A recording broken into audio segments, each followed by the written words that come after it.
Sumaludo sa harap ng bandila, Kastila, kabang umaalipin sa alila. Sinakop ng puti ang mga kayumangge, pinagnanakawan lahi at sila'y naghari. Hanggang ngayon pa rin sila pa rin ang nakaupo. Ilang daan taon mula noon nakagapo sa ating mga kamay, nakapiring ang mga mata. Dila'y pinuputo pag ika'y nagsasalita.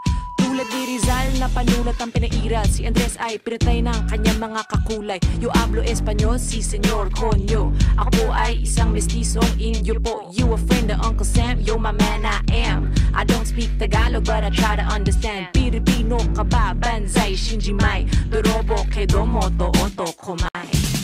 Dugo'y inialay para sa bayan, sayang naman ang kanilang pinaglabanan. Dugo'y bumaha at naging pataba, bulok ang bunga, tumulo ang luha. Dugo'y inialay para sa bayan, sayang naman ang kanilang pinaglabanan. Dugo'y bumaha at naging pataba, bulok ang bunga, tumulo ang luha.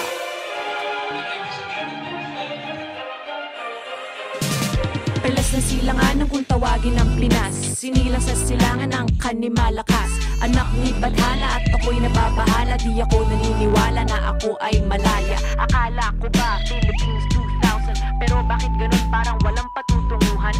Kung buhay lamang ang ating mga bayani, alam kong sina ang unang-unang magsasabi na kahit kailangan bayan mo na bago sarili. Sa pagnanakaw ang nakaupoy nawiwili, kapuna-puna mga anomalya, ang kakapal nila mga walang hiya.